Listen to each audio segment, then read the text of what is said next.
Às 2 atrás, no mesmo instante surgiram transmutados de policiais, com enormes e extravagantes metralhadoras na mão, apontando-as e cada um dando ordens severas.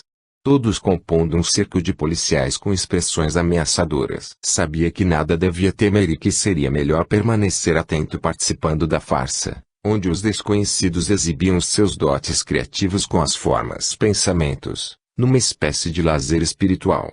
Procurava reter na memória os fatos em que me situavam como personagem. Uma quinta entidade vestiu-se como policial mais graduado, adiantou-se aos demais e proclamou: "Alto lá, sou o inspetor. Estou na posse dos documentos deste cidadão e vim em seu socorro. Libertem-no."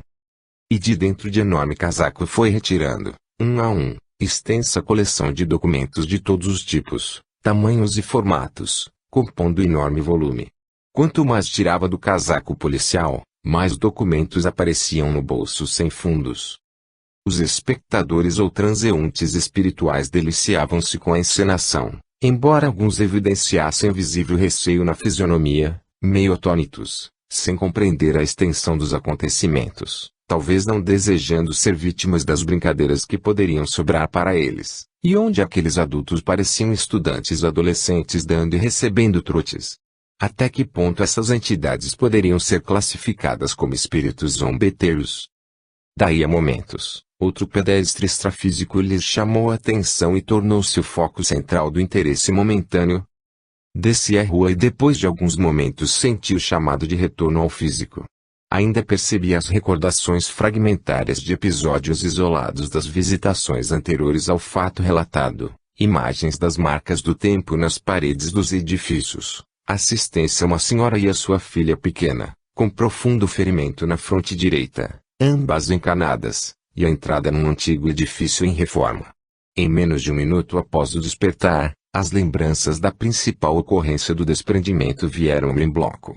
Logo depois surgiram-me reminiscências fragmentárias, episódios isolados de outros fatos breves que precederam a última ocorrência. Consultado o relógio, 10h46 da noite.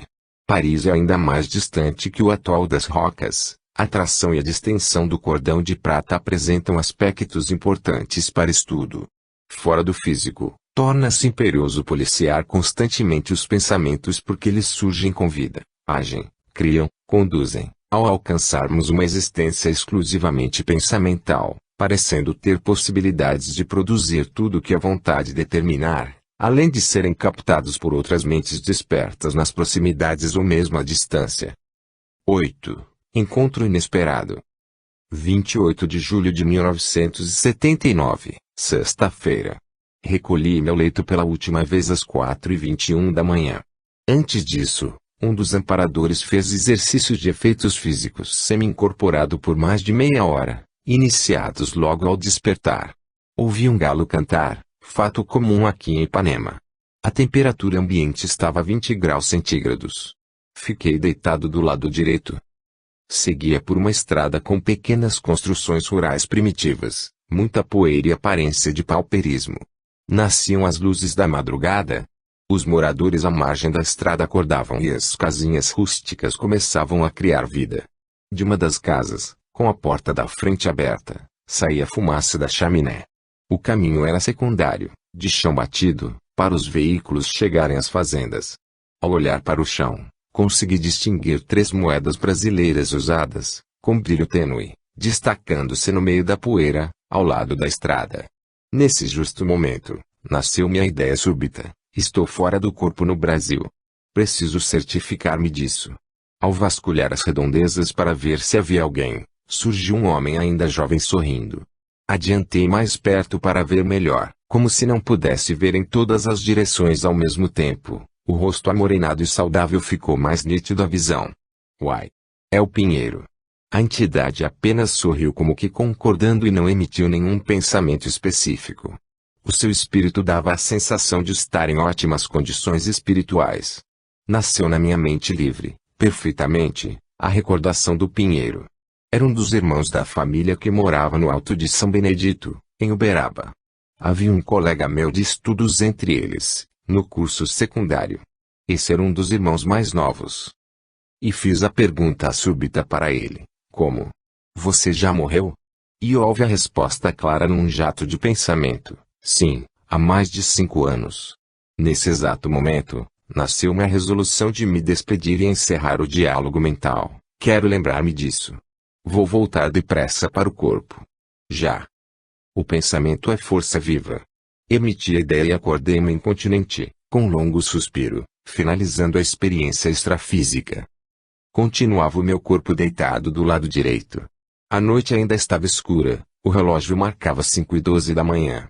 As lembranças vieram-me em bloco, de modo agradável, com todos os pormenores das cenas e a troca rápida de impressões, dando-me a sensação de ter alcançado uma vitória por passar num exame difícil com a memória.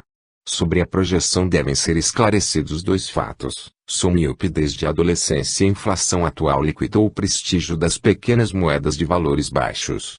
Cheguei até a estrada por mim mesmo ou tangido por alguém invisível. Seria o espírito Pinheiro? O registro das ocorrências, ou seja, o diário do projetor, às vezes é bastante incômodo por interromper o descanso noturno, mas não há outra solução tendo em vista a fugacidade das reminiscências dos eventos extrafísicos.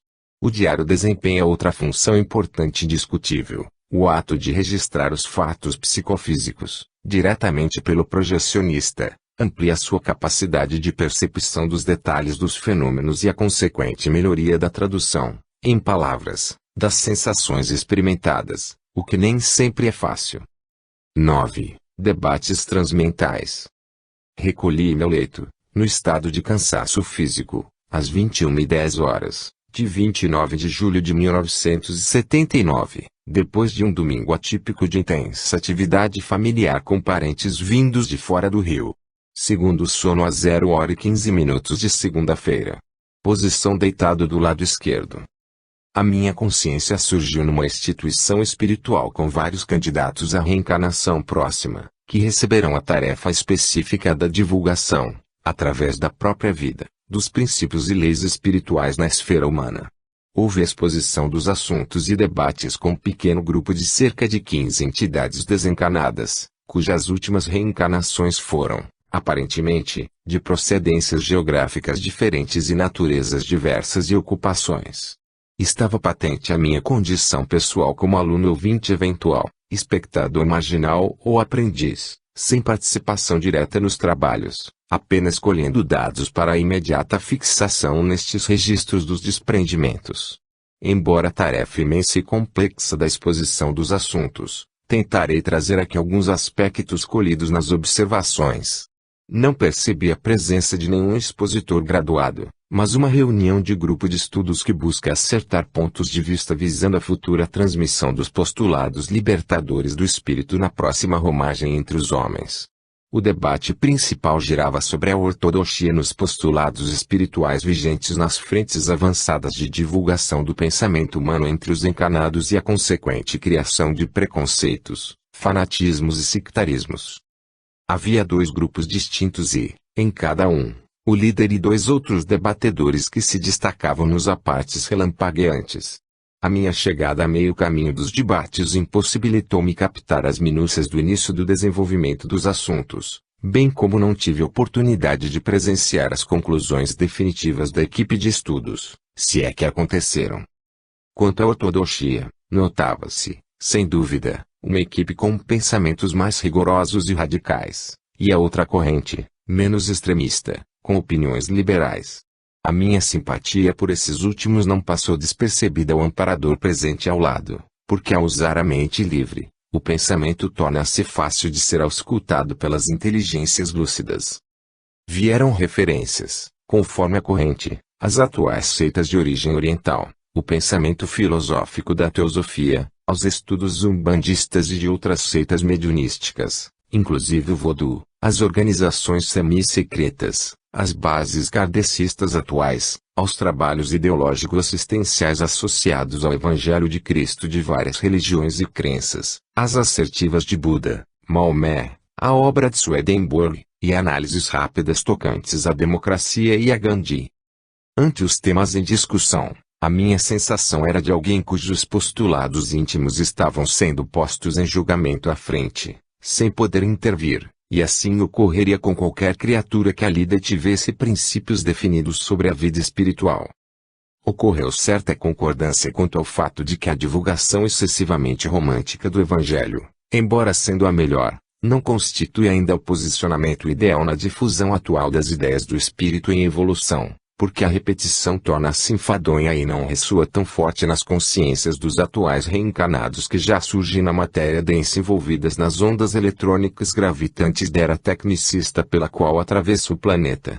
O abuso do tecnicismo num extremo e o rigor da mensagem açucarada no outro, exigem um meio termo conciliador para não extrapolar os limites da realidade humana e, ao mesmo tempo, motivar melhor, sem forjar condicionamentos, preconceitos menos desejáveis e extremismos lastimáveis que têm provocado muitos desastres recentes.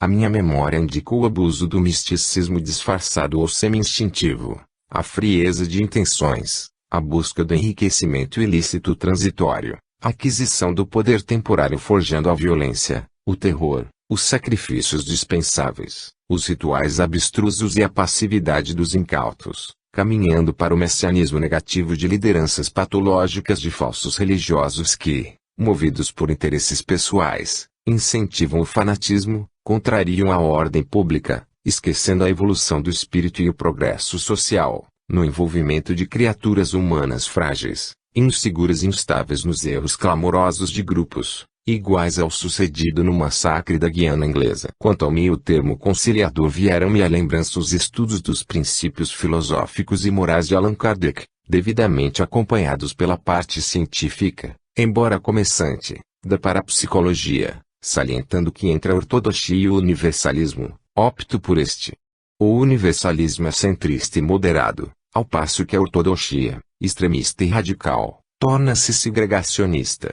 Constitui rematada tolice para quem obteve o doutorado, menosprezar quem se forma regularmente pela mesma escola. Nesse ponto de andamento dos debates, chegara a hora da saída e senti a atração do cabo do escafandro físico para voltar à superfície da matéria densa. Após o despertar, consultei o relógio, 1h47 da manhã. As ideias dos debates presenciados começaram a borbulhar na tona dos meus pensamentos mansamente.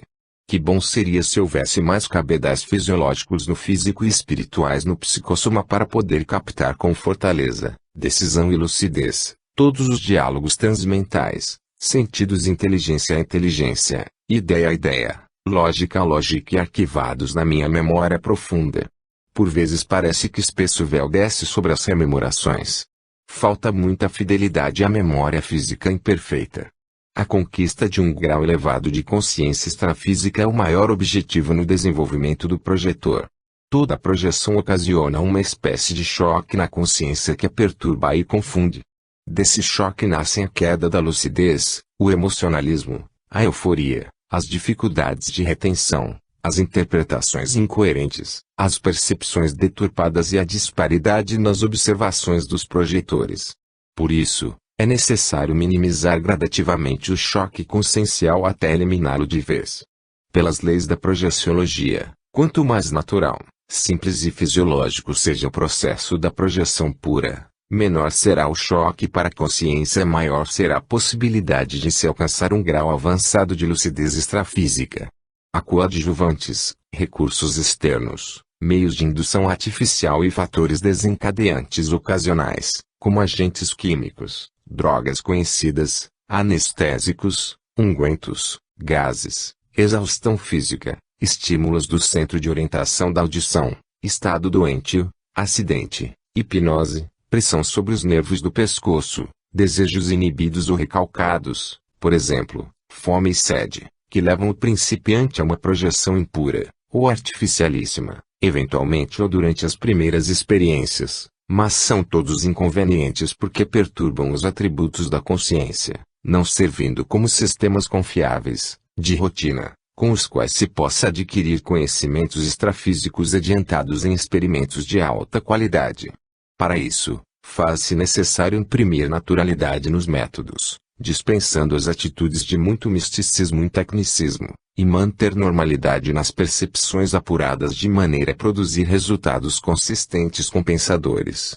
O aperfeiçoamento da acuidade das percepções fora do físico exige disciplina nas práticas e perseverança nas repetições para que o projetor habitue-se ao psicossoma livre e ao plano extrafísico, dominando pensamentos e emoções, reduzindo ao máximo o choque consciencial do desprendimento para, enfim, racionalizar tudo o que percebe com discernimento e autocrítica. Propõe o neologismo inevitável, projeciologia, para nomear o ramo da parapsicologia que estuda o conjunto de fenômenos e eventos que compõem as experiências fora do corpo físico ou as projeções da consciência pelo psicossoma e pelo corpo mental. 10. Antiformas efêmeras. 30 de julho de 1979, segunda-feira. Terceiro sono às 3 horas da manhã, após registrar os debates sobre os temas espirituais do capítulo anterior. Estava plenamente consciente em uma instituição onde projetaram uma cena viva de mim mesmo, mais moço, minha mãe, Aristina, e o meu filho, Arthur, antes de reencarnar-se. Para estudar, fiz uma tentativa de abordagem da personagem facsímile na projeção tão real, mas foi inútil. As formas efêmeras se desvaneceram, parecendo plásticos vaporosos, gaze, crepom ou espuma de borracha e apresentavam de modo automático o que fora registrado. Arthur, ali um rapazinho desencanado, sorriu quando perguntei alguma coisa não registrada, talvez pela emoção e pelo inesperado acontecimento, inédito. No prosseguimento do episódio, minha mãe cingiu-me, conversando carinhosamente, e colocando uma aura de amor em torno da cena. Curioso é que me achava com cabelos pretos, portando óculos escuros, criados juntos com os trajes extrafísicos, e que a projeção visual, ideoplástica, era inteiramente independente e não minha, fora colhida em registros mentais outros. Seria de minha mãe. Pensando assim, veio a confirmação mental, de modo inconfundível. Era a projeção de uma cena de que participei com o psicossoma projetado. Fora aquele o primeiro encontro com o espírito de minha genitora recém-desencarnada, fato não recordado. Antes de reencarnar-se, Arthur esteve internado naquele educandário, a mesma instituição espiritual de Tancredo, amigo referido em outro tópico deste livro. A instituição fica em Ascensão, na altura de um trecho rural da cidade de Patrocínio, próxima à localidade onde desencarnou minha mãe. O fato da projeção ocorrer há 12 anos, 8 antes de Arthur renascer e receber este nome. O fato foi no mesmo ano da desencarnação de minha mãe. Em busca da sublimação para a eternidade, a mente estuda, arquiteta, determina e materializa os desejos, desde o pensamento original até os maiores desvarios da inteligência, e a memória espiritual grava tudo, minúcia a minúcia, a cada fração de segundo. Os arquivos sem enganos da mente livre ultrapassam os registros das reminiscências nos escaninhos efêmeros das células cerebrais. E quando preciso, as recordações fortemente trancadas da memória vêm à tona da realidade de maneira integral, perfurando os véus do esquecimento. Durante e depois da rápida projeção visual, mantive a consciência plena do local e notei a presença do espírito de minha mãe, ali, ao lado. Por isso, ocorreu despedida tranquila. Da instituição tentei uma descida direta até a crosta terrestre para a localização do distrito do ponto de vista geográfico. A saída para baixo e pelo ar foi dar justamente sobre uma fazenda. Dali volitei sobre fios, um poste rústico de eletricidade, ligeiramente inclinado, e as copas das laranjeiras de pequeno pomar. Após tomar consciência do cenário campestre, pensei em retornar ao físico, e isso aconteceu de imediato.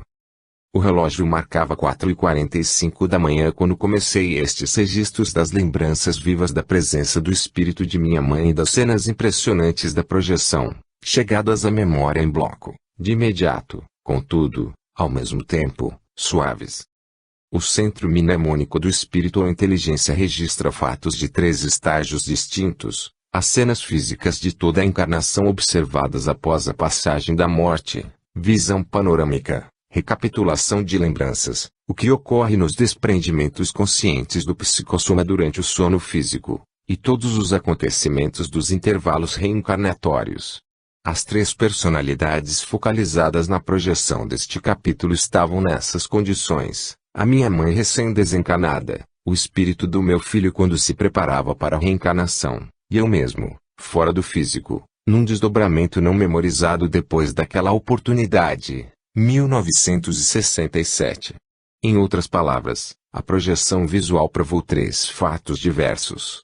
Tudo o que acontece com a personalidade fica registrado na memória integral do espírito para sempre, em qualquer situação da inteligência, seja encarnada, seja desprendida do físico durante o sono natural, seja desencarnada antes e depois da atual encarnação. O registro permanente pode ser consultado, no todo ou em parte, sobre acontecimentos sucedidos nas três posições do espírito, em toda oportunidade, e projetado de forma incrivelmente real, seja de modo fragmentário ou em bloco. Basta consultar o registro do centro mnemônico das personalidades principais de uma ocorrência importante para se levantar a história fidedigna, completa e definitiva do episódio. 11. Acuidade visual. 2 de agosto de 1979, quinta-feira. Os exercícios prévios intensos foram iniciados às 20h29, de pé, depois sentado no leito.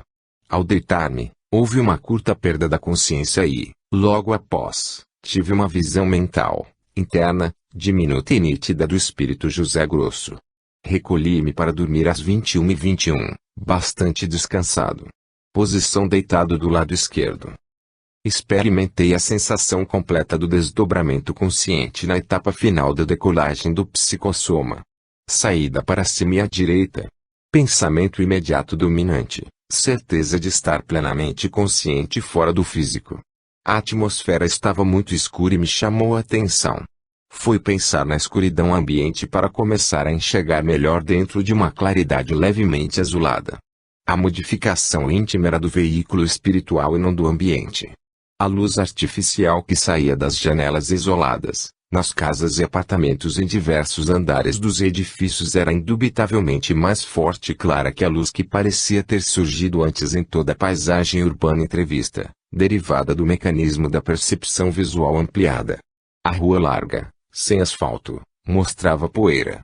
Apareceu-me o aviso interior para não pensar em sexo, pois havia espíritos de pensamento fixo no assunto excursionando por perto, procurando abordagens mentais. No ambiente de Arrabaúde, destacaram-se um prédio em construção e outro pronto, habitado, de uns 6 andares. Quando fixei a vista sobre a edificação de 6 andares, sobressaíram as estruturas dos pavimentos e a intimidade da habitação, como se cada segmento da construção se tornasse iluminado com nitidez maior. A distância, dava para perceber de fora para dentro que era ocupado. Outra advertência íntima sugeriu-me que não devia devassar a privacidade daqueles que ali viviam. Dava para distinguir os apartamentos com moradores e alguns sem viva alma.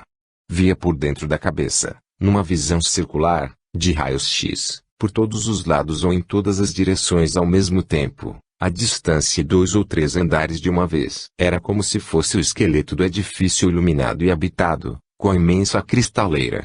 Com a percepção visual melhorada, mais penetrante e dotada de recursos diferentes de acuidade, enxergava sempre em primeiro plano, num close perfeito, e por dentro das coisas, sem as influências da perspectiva.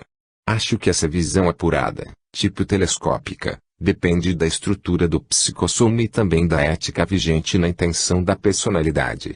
Não sei por que me lembrei de certos projetores cegos, que veem perfeitamente no plano extrafísico.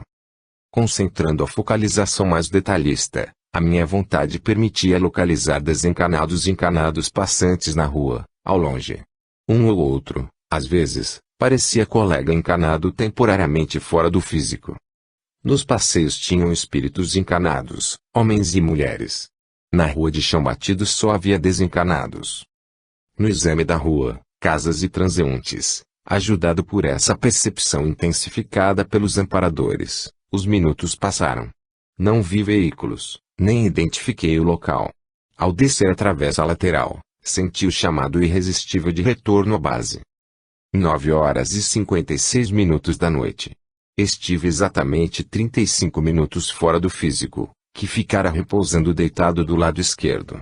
Aconteceu uma rememoração espontânea, natural, como se a ocorrência extrafísica fosse simples cena comum da vida material, lembrada de manhã, depois de uma noite de sono tranquilo.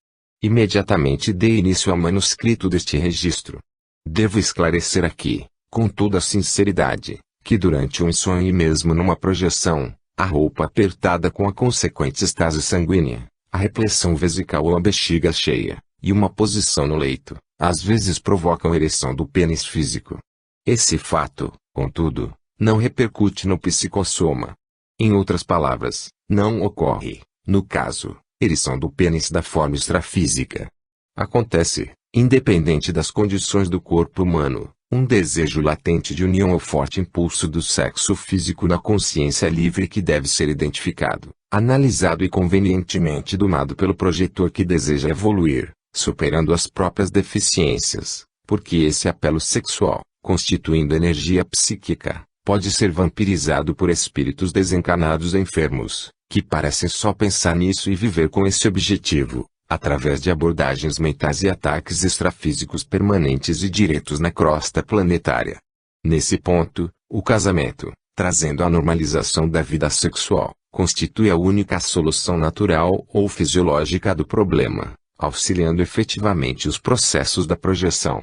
A comunhão, integração e comunicação emocionais no plano extrafísico entre desencanados e encanados, jamais têm as características sexuais do corpo físico, porém podem perfeitamente espoliar as energias mentais do projetor espírito encanado.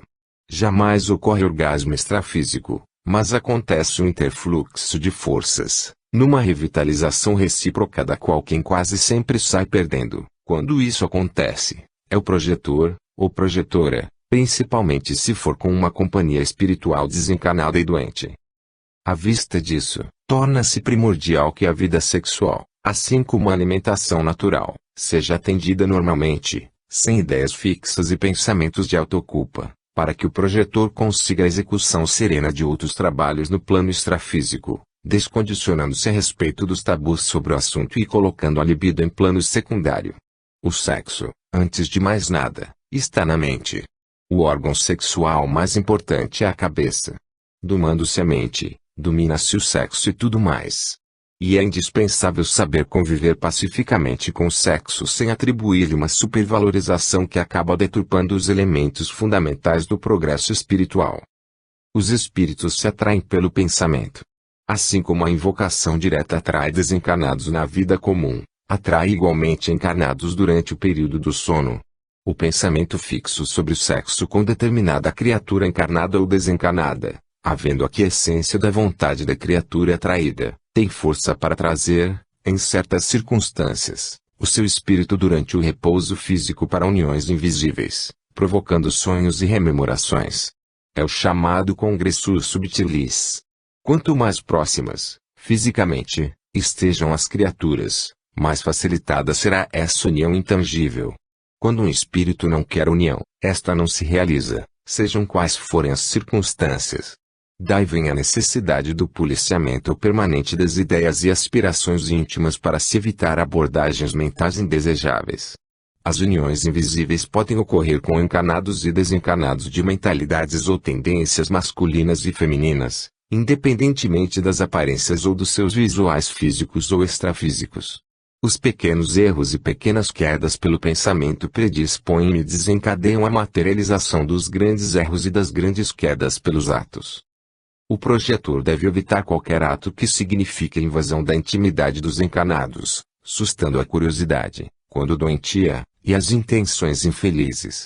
Isso constitui preservação do aspecto moral da conduta e defesa da convivência natural com os demais, evitando-se o arrebanhamento de entidades desencanadas enfermas que estejam nos locais, atraídas pelas pessoas, e se sintam feridas em sua privacidade, julgando-se com o direito de persegui-lo e criar-lhe conflitos extrafísicos, inesperados e indesejáveis, perturbando-lhe a existência às saídas fora da matéria densa. 12. Javruz e Orco. 5 de agosto de 1979, domingo. Recolhi meu leito às 29 horas, em estado físico cansado e sonolento. Tive a visão nítida e demorada de Maria Clara, com preparo antecipado para uma excursão diferente, sem revelar detalhes. Ao projetor dirigido quase sempre constitui surpresa o roteiro da projeção. Os exercícios intensos de exteriorização de energias prolongaram-se até as 20h36, quando consultei o relógio. Deitei-me do lado direito. A consciência despontou-me diante do espírito Maria Clara, que ali surgia com a aparência de encantadora menina de uns 9 de idade, cabelos escuros cheios e aparados. Vestido, plástica e modos de criança muito viva. Era a Maria Clara, já conhecida, adaptada, agora, a preparação para a reencarnação próxima. Explicou-me que a minha visita, sozinho, seria uma entidade chamada Orco e que evitasse sustos em qualquer circunstância, mantendo serena confiança na assistência, presente todo o tempo, embora nem sempre visível. O seguir, desenvolveu breves considerações sobre os animais e os homens na Terra, suas tarefas, evolução e razão de ser, numa espécie de preleção prévia. E teve início a excursão a uma região espiritual limítrofe à superfície do planeta. Em momentos, vi que o ambiente não era dos mais agradáveis. Na atmosfera, mais escura do que clara, o deslocamento penoso foi da volitação ao voo, do voo ao deslizar, do deslizar ao lento caminhar até atingir uma planície desértica e semi-escura. Os fiapos de luz que saíam do psicossoma sumiram de súbito. No ambiente úmido, pesado e frio, atravessado por ventos gélidos e emanações desagradáveis, pairava apenas uma luz neblinosa sob o céu de chumbo. Formas vagas passavam quais sombras mais opacas ainda na obscuridade espessa. Bolas estranhas de energia redemoinhavam parecendo estourarem aqui e ali. Quanto mais avançava, mais difícil a densidade do ar que parecia a estrutura da própria matéria física esparramada em plena noite sem lua, em meio à qual eu tateava para prosseguir. Rompiam as trevas vultos sombrios vagueando, formas pensamentos persistentes e criações indescritíveis, algumas semelhando enxames desvairados de marimbondos cavalos, rápidos, vorazes, perseguidores, como se penetrassem em todas as reentrâncias e que, felizmente, assim que surgiam eram naturalmente afastados. Depois disso, o percurso foi longo, e feito com tamanha pressa que não permitiu o exame detalhado do meio ambiente. Um espírito atravessou o caminho com aparência de homem rijo e forte. Explicou mentalmente: bem-vindo seja. Sou Javrus. Apresentarei Orco. Houve a conscientização instantânea de que ele conhecia a minha procedência e a finalidade da visita. Assim que emitiu o pensamento, pulou no meio do tortuoso caminho enorme mastim cor de terra de brejo, do tamanho de uma pantera, musculoso, pelos compridos semelhantes a juba e olhos brilhantes parecendo humanos, muito mais penetrantes e perturbadores. Rosnava com um som retumbante, ao modo de lobo ferocíssimo. Das patas sobressaíam garras pontiagudas. Era um personagem capaz de impressionar o espectador mais sereno. A entidade fez um gesto para acalmá-lo. O autêntico molosso afastou-se para um lado, manteve-se de alerta por um momento e depois retirou-se de volta na mesma direção de onde saíra, mergulhando nas sombras. O corpulento Javrus teceu observações sobre as tarefas que desempenhava com Orco. Afirmou-me ser vigilante espiritual e Orco não devia ser tomado por um cão comum, e sim um ser mais evoluído, embora de inteligência subhumana, contudo dotada de poderoso magnetismo animal. Não raro, os seres semelhantes são chamados dementais ou assistentes da natureza, desse-lhe o nome que o desejar, afirmou. Era uma criação de Deus, irmão menor de caminhada dentro do carreiro evolutivo, igual aos demais. Informou que muitas incumbências de paz e incursões de assistência e resgate são confiadas aos dois junto a entidades doentias, necessitadas de recursos ainda muito humanos para serem esclarecidas e reabilitadas, por respirarem o produto poluído das forças psíquicas da crosta planetária, resíduos mentais dos encarnados invigilantes.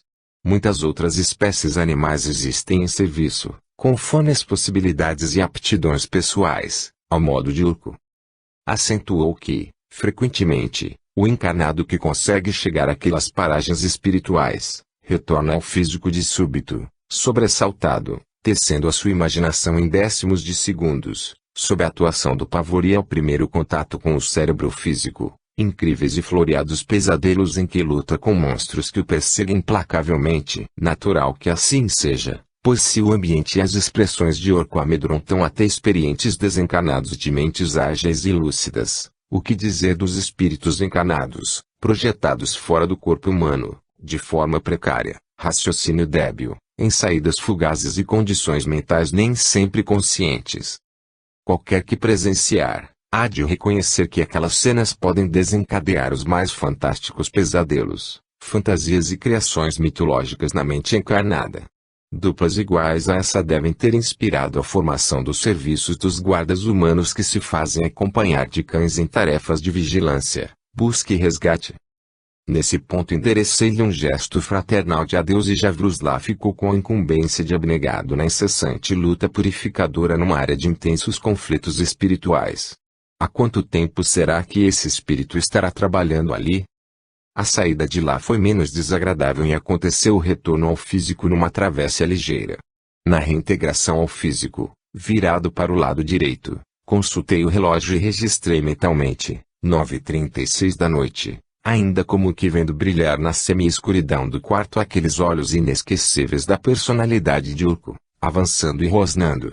Daquele núcleo de forças vivas, ele destacou-se por realidade maior, agora vincando profundamente a lembrança e provocando o desarquivamento instantâneo completo dos acontecimentos no meu banco de memória. Nunca se pode parar de aprender. Quantas vidas desconhecidas existem ainda para ser estudadas? No plano extrafísico encontramos mais coisas estranhas do que na própria crosta do planeta. É bom frisar aqui que o psicossoma ou corpo luminoso tem sempre alguma claridade, seja manifesta ou exuberante. O que varia é a sua tonalidade, gradação e intensidade, ou a potência energética irradiante conforme o grau evolutivo da inteligência, as condições da consciência e do ambiente. E, neste instante, um banho de energias espirituais pareceu fazer tilintar uma campainha no meu íntimo, chamando para o compromisso desse registro. A propósito, vejamos algumas considerações sobre os sinais da mediunidade no caso particular do banho fluídico de origem coronária. A contração simultânea dos músculos do crânio, inclusive da facia lata, geralmente com frequência mais acelerada que os batimentos cardíacos e a contagem dos segundos, evidencia a desintoxicação vibratória, que pode ser mansa ou vigorosa, lenta ou rápida, podendo provocar bocejos e lacrimejamentos, e afastando indisposições de várias naturezas. Às vezes alcança um pique de aceleração para então suavizar em contrações cada vez mais lentas até desaparecerem, trazendo às vibrações imenso bem-estar. A concentração e a vontade provocam o banho fluídico. Durante o processo que pode acontecer em qualquer local, ora oposição física, inclusive em veículos em movimento, desde que as circunstâncias permitam um período de isolamento pessoal de poucos minutos, podem ser administradas irradiações próximas com acentuada exteriorização de energias. Ocorre concomitantemente um som trovejante no interior da cabeça, característico das contrações musculares mais fortes do que as provocadas pelos bocejos, parecendo que a cabeça está ligada a possante aparelho invisível. É inegável que o centro coronário desempenha o papel principal nesse processo de desintoxicação, pois se situa exatamente no topo da cabeça, saindo para o exterior, bem no centro de todos os músculos que circundam o crânio. As contrações musculares provocam a movimentação das sobrancelhas, testa e de todo o couro cabeludo, atingindo até mesmo as orelhas. O médium, neste caso, pode ser visto movimentando facilmente, de modo bem visível, ambos os pavilhões auriculares, quando bem o deseja.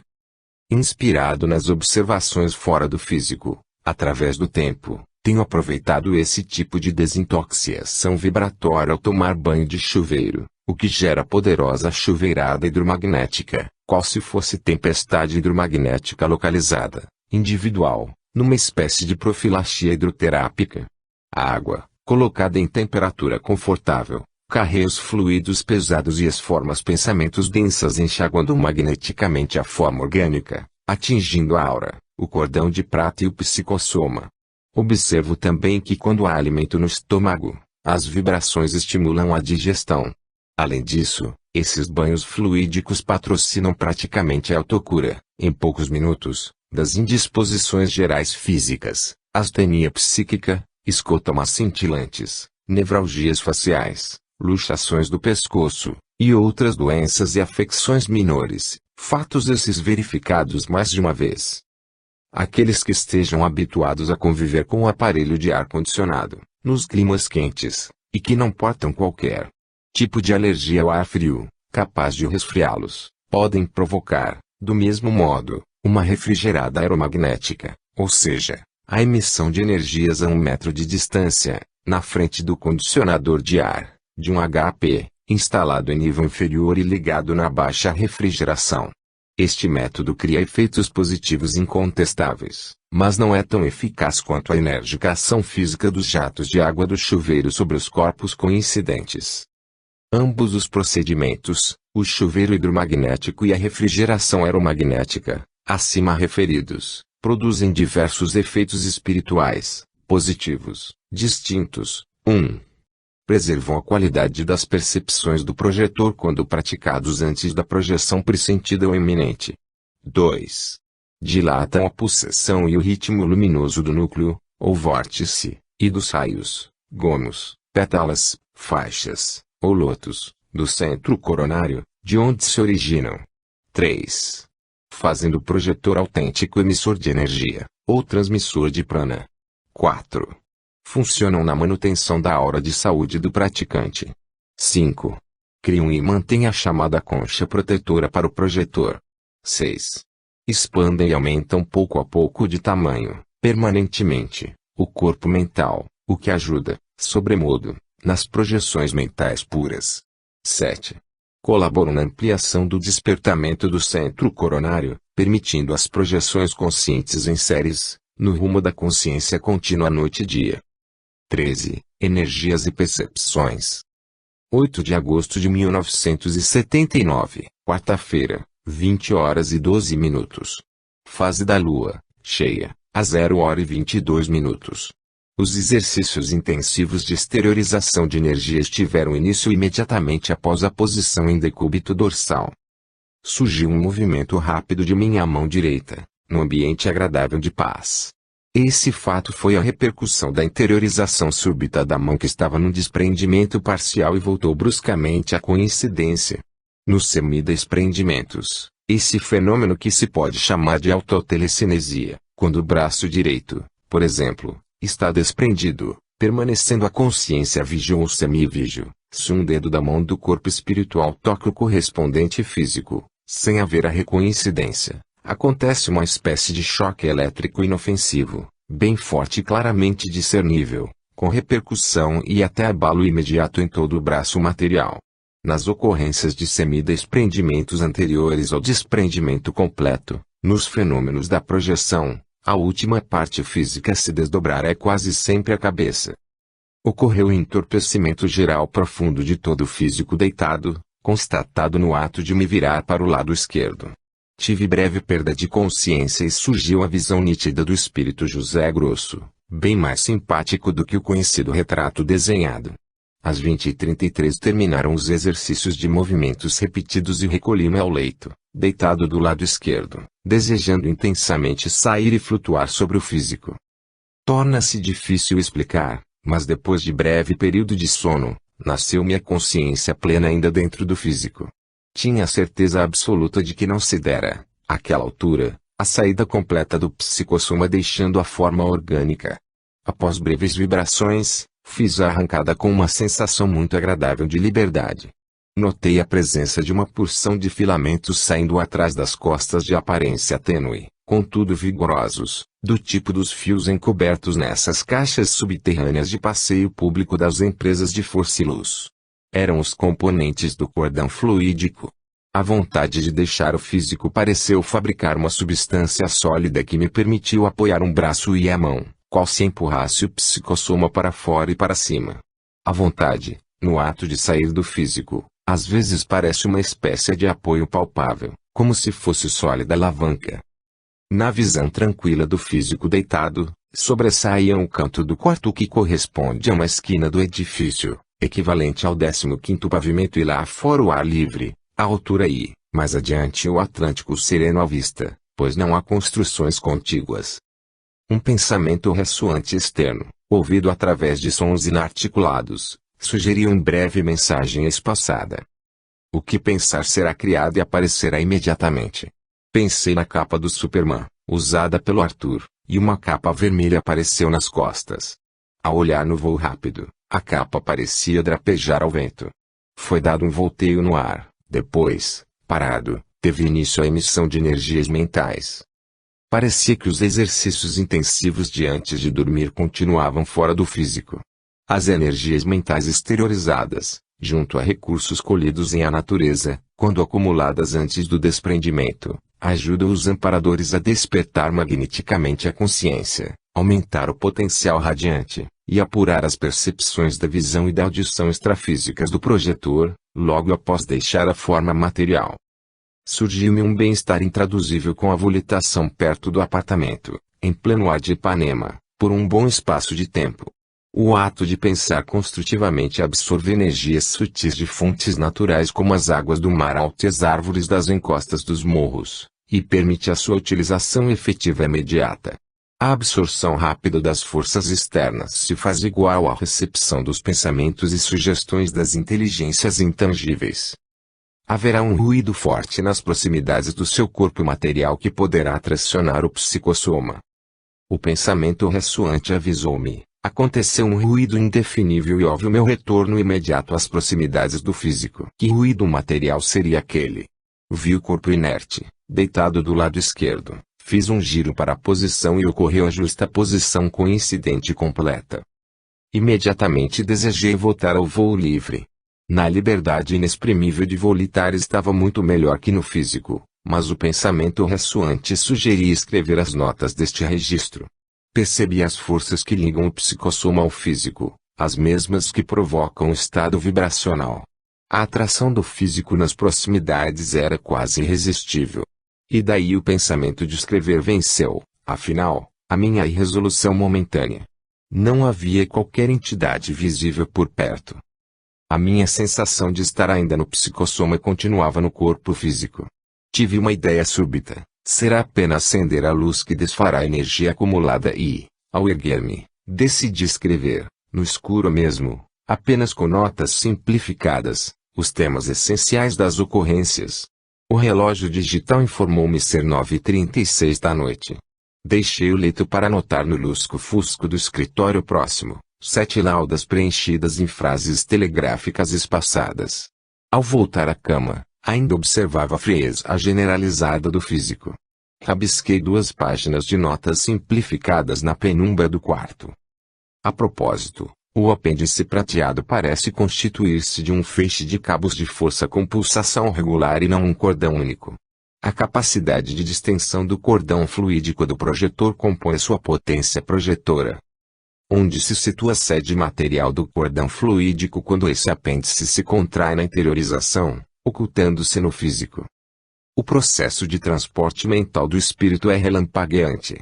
Por ele, pode-se atravessar as estruturas materiais mais espessas, porém tudo muda quando diz respeito ao plano espiritual.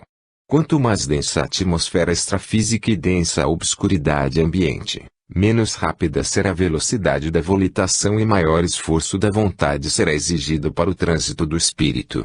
As diferenças locais influem na volitação que pode ser fácil e rápida, ou difícil e vagarosa, de acordo com a decisão da vontade do espírito e a densidade do ambiente. Há atmosferas espessas, em razão das forças mentais gravitantes, mais difíceis a volitação que na própria crosta planetária. A vontade é o agente propulsor da volitação. Quando quer, o espírito passeia igual ao homem comum ou para no espaço. Na atmosfera rarefeita, a volitação alcança a velocidade do pensamento, sem o espírito perder a consciência. Torna-se importante assinalar que tudo que alerta a mente física prejudica o ato da projeção. Por isso precisam ser observadas precauções com a base física ou o imediato ambiente, altamente isolado, onde deve repousar o físico, protegendo-se o projetor contra as surpresas negativas e evitando-se, ao máximo, os sons externos e as ocorrências que interrompam o processo ou provoquem o retorno precipitado do psicossoma, principalmente ruídos e trepidações fortes de causas várias, conforme as experiências, campainhas de portas, telefone-interfone, pêndulas e relógios ruidosos, pombos em janelas, marteletes ou barulhos das válvulas de aparelhos sanitários, dispositivos sonoros com volumes abertos, serras e batimentos em construções e reformas de imóveis próximos, canto de araponga ou ferreiro nas imediações, britadoras noturnas na rua, passagens de veículos em cima de placas metálicas, festa na vizinhança, aparelho de ar-condicionado desregulado, trepidação de assoalho, tempestades, ventos uivantes e demais acidentes da natureza. A música de fundo é desaconselhada no laboratório do projetor. 14. Visita frustrada. 14 de agosto de 1979, terça-feira. Fase da lua, quarto minguante, às 16h03. Recolhi meu leito depois de alguns minutos passados na sala escrevendo, às 13h35 da manhã, terceiro sono. Deitado em decúbito dorsal, a posição ideal para as projeções. A minha consciência estava desperta integralmente ao entrar, respeitoso, no quarto de R, irmã e amiga muito chegada, em Minas Gerais, vista deitada dormindo tranquilamente do lado direito, com o corpo espiritual coincidente com o físico. Era ela minha pessoa-alvo. Veio-me a sugestão de despertar-lhe a consciência sem mover o seu físico, pois seria possível o diálogo transmental. Coloquei a minha mão direita extrafísica encostada no seu ombro esquerdo, que estava para cima, e usei o apelido familiar para chamá-la. F. Depois que imprimi razoável força mental e determinação da vontade com a intenção de acordar-lhe a consciência, no terceiro chamamento, ela saiu parcialmente do físico, parecendo exteriorizar apenas a cabeça que virou para cima procurando a direção do chamado, semiconsciente, tentando ver quem a importunava. Nesse instante aproveitei o ensejo e dei a explicação espontânea, com todo o carinho para não assustá-la. F. Sou eu. Veja. Estou fora do corpo que está no rio. Por um instante, ela, que dava a impressão de continuar dormindo, sonambulizada, pareceu abrir os olhos e dizer pelo pensamento, cruz credo. É você? Que houve? Estou de visita, como vai a S? E J. A perturbação dela com esta visita, contudo, era muito mais profunda do que transparecia. Com o rosto sério, mais jovem e brilhante, encarado em mim, só repetiu horrorizada, não. Não. Por favor, me deixa. Você deve ser um vampiro. E como a sua alteração emocional era evidente, achei melhor deixá-la em paz. Aconteceu a sua coincidência e fiz uma transmissão de energias para acalmá-la. Saí para a sala contígua, notando a movimentação consciente dos meus braços e pernas deslizando pela casa, pensando, ela me julga um vampiro, talvez igual a Orenseb. Como torna-se difícil o contato nestas condições. Eu, um vampiro, era só o que faltava. Mas o pensamento dela tem razão de ser, tem a lógica do medo. Nessa altura ocorreu um ruído dentro da casa, vindo do interior dos quartos. Será que acordou e julga que sofreu um pesadelo? Ou é outra pessoa da casa? Tive a reação instintiva de fugir e procurar um esconderijo como se estivesse praticando ação condenável e fosse pilhado em flagrante. E o meu pensamento provocou a levitação súbita do psicossoma até junto ao teto. Dali, dava para ver a luz, fora, na rua, filtrada por vidraças da sala. Naquela posição criada pela reação compulsiva infantil, talvez julgasse que eu permanecia oculto ao olhar de quem chegasse. E apareceu no meu íntimo a sugestão de retornar ao físico. Ao despertar-me, tranquilamente, a impressão de naturalidade da projeção parecia um fato comum da vida humana que acabara de acontecer. Tão natural fora a ocorrência que para testar o desprendimento, emiti um fluxo de energia e notei o físico pesadão, porém, em segundos, veio o banho fluídico e a confirmação da presença de um amparador. Ao consultar o relógio, fiz a anotação mental, 5h14 da madrugada. Nesse momento, antes de começar a escrita, dei início à rememoração intencional de todas as cenas fora do físico, predominando o pensamento acerca de Orenseb, o estranho e poderoso personagem do Conde Rochester, da conhecida psicografia da médium russa Vera Krijanowski, publicada no Brasil, A Rainha Tazu. 7h28 da manhã. Depois que consegui a ligação interurbana, R explicou-me que esteve acordada durante alguns intervalos à noite, mas foi dormir às 4h30, quando ouvir o relógio maior da casa bater. Estava levemente indisposta, meio resfriada. Não sonhou, mas disse que dormira do lado direito e que só dorme de lado, nunca de costas, e que ontem conversaram bastante sobre os assuntos nossos aqui do Rio. Confirmou que outra parenta na casa acorda de hora em hora pela madrugada devido a problemas de saúde, e que a sala tem um vitrô que permanecia ainda aberto àquela hora. próximo a um poste público da rua que estava com a lâmpada acesa. Disse-me que terá medo se me ver conscientemente fora do físico alguma vez. Já leu o romance de Rochester há muito tempo e exerce, com frequência, a mediunidade passista, mas jamais viu um espírito e sente medo só de pensar no fato. Não é recomendável que o projetor tente alcançar outra pessoa, numa intrusão ou intromissão indébita na sua privacidade, sem o seu consentimento, a não ser em casos excepcionais, como este, fundamentado no parentesco e na intenção de cooperar com a mediunidade. 15. Projeção desobsessal. 15 de agosto de 1979, quarta-feira. Um dia atípico.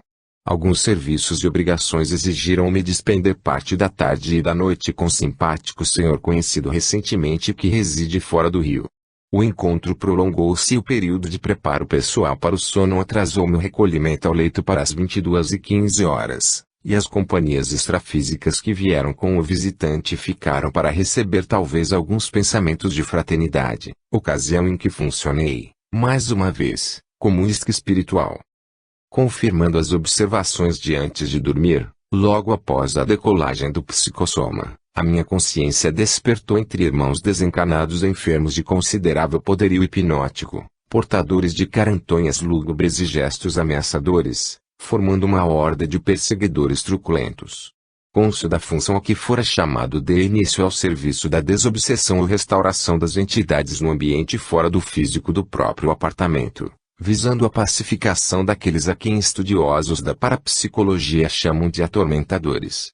E como se sofre quando se é obrigado a se defender, mesmo a contragosto. As vigorosas inteligências de respeitável potência magnética, desordenadas paixões e visível disposição de ataque, em número de 8, como sempre, no assédio implacável tentaram o que puderam na subjugação do espírito encanado, mas, no meu caso, por ser projetor consciente a serviço da mediunidade, a luta mental torna-se mais acirrada e, graças aos amparadores intangíveis, equilibrada, em razão da cobertura intangível. Elas sempre visam o impedimento das tarefas em curso e a absorção de energias do encanado que se lhes apresente disponível.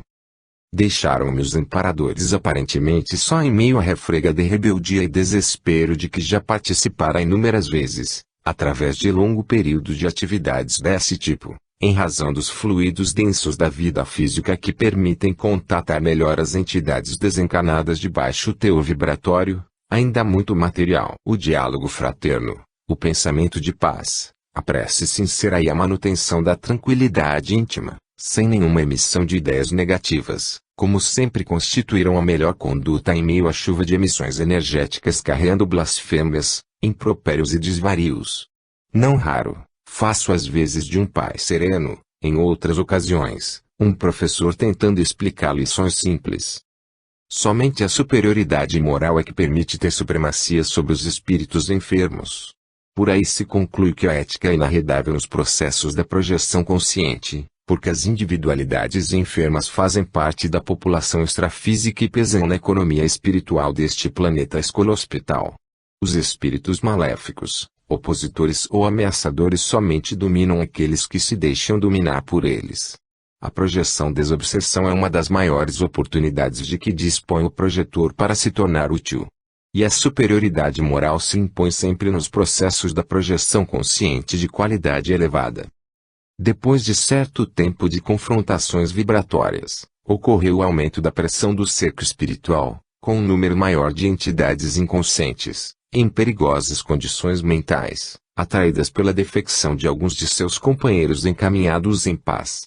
O espírito de minha mãe, Aristina, presença percebida apenas por mim e não pelos enfermos, indicou meu retorno temporário ao físico, para que a atmosfera se desanuviasse um pouco. A interiorização intencional foi executada com algum esforço vibratório, pois estava na mira de muitos focos concentrados de pensamentos desequilibrados. Ao despertar-me, ainda sentindo a presença das entidades enfermas remanescentes, infelizes assaltantes espirituais, o corpo denso parecia fortaleza ou trincheira, permitindo trégua na luta que devia prosseguir pela noite adentro em favor da melhoria de todos. O relógio assinalava 11h56 da noite, ao iniciar este registro. A primeira demanda vibratória desse tipo ocorreu comigo na adolescência ante os obsessores de um familiar. As batalhas mente a mente foram sempre espirituais, eram assim antes da encarnação e o serão, provavelmente, após a desencarnação, objetivando o entendimento